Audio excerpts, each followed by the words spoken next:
I've always wondered why there are still phone booths everywhere in Japan. We live in the 21st century, and everyone has had a smartphone for a long time. So why do the Japanese have them? Hi, you're on the Holly Lolly channel, and today we're going to talk to you about the generational difference in Japan. In Japan, a payphone booth is installed every 500 meters in a city. This is an opportunity to call ambulance, police, and rescue teams in places where phone service is the lowest. During natural disasters, cell phone service is often lost, and payphone users can say that the priority line. This means you can get through when other lines of communication are overloaded. Also, mobile communication is insanely expensive here, and, for example, the same elderly people are not always ready to pay for it every month. A payphone is a fairly budget-friendly option, but it all depends on where and at what time you will call. For example, if you call a friend who lives in the same neighborhood where the payphone is located, then the connection is generally cheap. You will pay 10 yen and you can talk for 56 seconds during the day and as much as 76 seconds at night.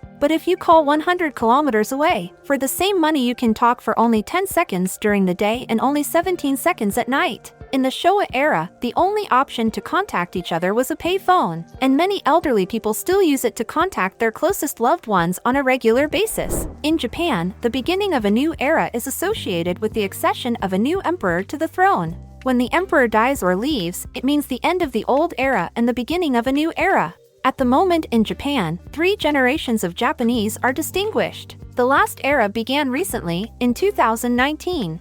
Each of the generations has something in common, but there are those traits and habits that are radically different. The Japanese from the Showa era are different in character, lifestyle, and habits from today's youth. Today, I want to tell you some facts about the Showa era that shocked even me. You must have heard at least once about the strict discipline and strict rules in Japanese schools, and some of them still surprise me to this day. But as it turned out before, things were even more strict in local schools. In the 50s and 70s, Japanese society equated a child's refusal to attend school with mental deviation. It was even called the fear of going to school syndrome. Proponents of this theory argued that the child's reluctance to attend school is due to his predisposition, which does not allow him to fully integrate into society. It came to the point that children were sent to mental hospitals. In the 80s became popular opinion that the reason lies in spoiled and too hothouse upbringing of children.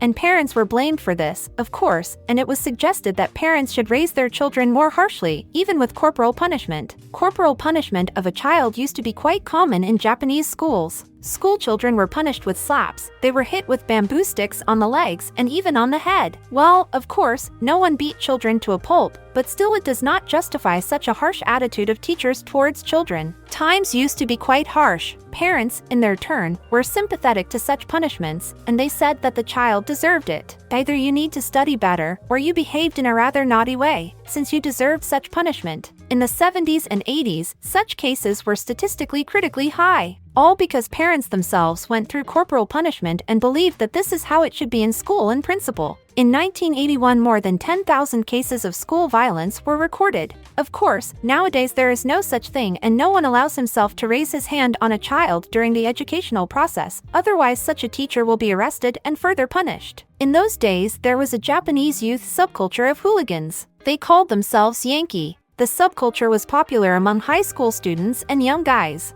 This group stood out for their unusual appearance. It was a very unusual hairstyle, shaved eyebrows, and a modified school uniform, a shortened jacket and wide pants. Yankee fought against the strict rules in Japanese schools and also went against societal norms. Around the same time, a female subculture emerged that consisted of Japanese schoolgirls called Sukban. The girls held almost the entire country in awe. The next very strange rule in Japanese schools during the Showa era was that students in physical education classes were not allowed to drink water at all. Even in summer, when it was incredibly hot, when you were thirsty even if you were just walking down the street, and the children had a grueling workout, you couldn't drink water at all. The Japanese believed that because of water the body becomes heavier, and from this you get tired faster and it becomes more difficult to do sports. Japan has embraced brutal, grueling workouts to the point of exhaustion since time immemorial. Hard workouts helped build discipline and make it easier to overcome life's obstacles. Japan used to be very bad at protecting personal information. It was easy for newspapers and magazines to publish the addresses and phone numbers of celebrities. In addition, until 2006, it was easy to find information about how many Japanese people paid annual taxes that exceeded 200 million yen. Anyone could find the names and residence of these people from the list. even though Japan is quite a safe country, and Japanese people are peace-loving and probably the most honest people in the world, but still such information increased the crime rate in the country, and the number of robberies went up a lot. Well, of course, as you realize, after 2006, the Japanese government did a job on the mistakes, and now all personal information of citizens is very well protected. The Showa era brought the world a lot of useful and useless inventions. For example, the well-known Japanese smart toilet was invented in the 80s. Of course, it was not as advanced as it is now, but it was a real breakthrough of that time. The Japanese invented a combination of bidet and toilet, and then added features of remote control, heated water, drying an area of the body with a hairdryer, as well as the ability to purify the air of bad odor and music. I don't know what I was thinking, but I decided to kneel on the toilet for the first time and show you the bidet function, and I didn't think at all that there could be a mishap and I would be splashed with water. I thought that I would be able to press the stop button before the water spills out, but no such luck. The Japanese also pleased us with such inventions as electronic calculator, corks and vending machines, as well as special bags for storing food, which replaced canned jars. Of useless and strange inventions, we can highlight the super pillow. What was it all about? This pillow had a built-in voice recorder, where you had to dictate some material from the textbook. And then the trick was to take the pillow at night, sleep on it, and in your sleep your brain would absorb all the information, and in the morning you would wake up an excellent student. Sleep-deprived students began to buy such a novelty en masse. Can you imagine? 500,000 of these pillows were sold. 500,000 pillows! And only when the Japanese realized that they were severely deceived, the demand for this invention fell sharply. In the 80s, the Japanese smoked a lot. 88% of the male population smoked everywhere. In hospitals, in restaurants, on the streets, and even on airplanes. And the most amazing thing is that even children at that time could easily be sold cigarettes under the pretext that it was mom or dad who asked to buy them. Yes, I realize that this was also the practice in our countries, but you know, it's a contrast between Japan now and Japan then. Now it's very rare that I see smoking places where there is a gathering of Japanese people. Yes, they smoke, but they don't disturb anyone at all. And I think it's a huge plus that the Japanese don't walk down the street with cigarettes. When I was a kid, everybody walked down the street and smoked. And I, for example, have a tobacco intolerance and I can't stand it at all when someone is smoking around me, because it causes discomfort. So I'm very glad that now Japanese people have separate smoking areas because they don't disturb others with smoke and bad odor. Since there were no cell phones in Japan until the 90s, the bulletin board was very widespread and all Japanese people used them. These bulletin boards were placed in every subway station and other public places. And the essence of this board is simple. For example, you don't have a cell phone and you have agreed in advance with a friend to meet at the appointed time, at the appointed place.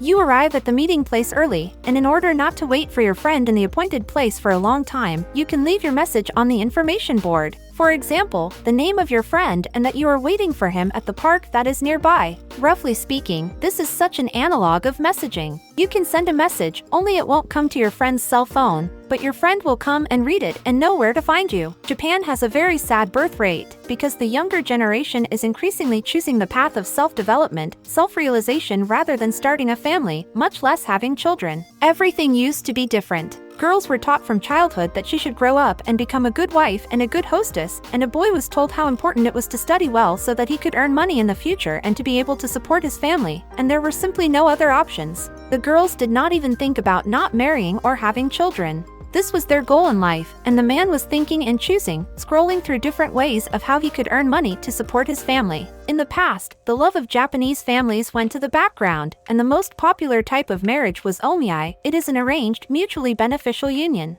Often one of the relatives introduced the young couple to each other, and very often the couple saw each other for the first time the day before the wedding. Omiai is still practiced throughout the country today, but certainly not as often.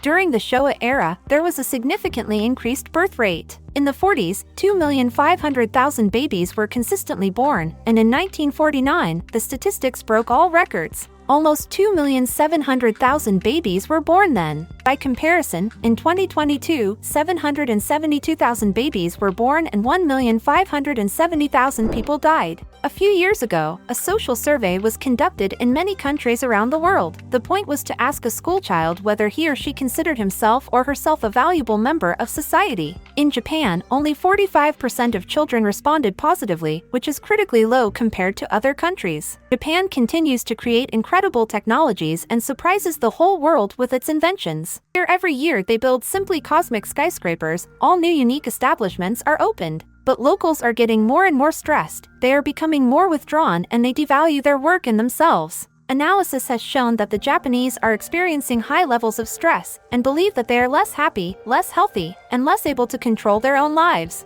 Of course, I don't want to end on such a sad note. I sincerely believe and hope that somehow the situation will change and the people of Japan will have an additional incentive to live, work on themselves, find some joy in life and feel happiness. We live in very difficult times, but I know that each of us can cope with our troubles. Let's not forget how important it is to enjoy the little things and appreciate what we have. Friends, thank you all so much for watching. Please write comments, put a like and subscribe to the channel, and I'll see you in new videos.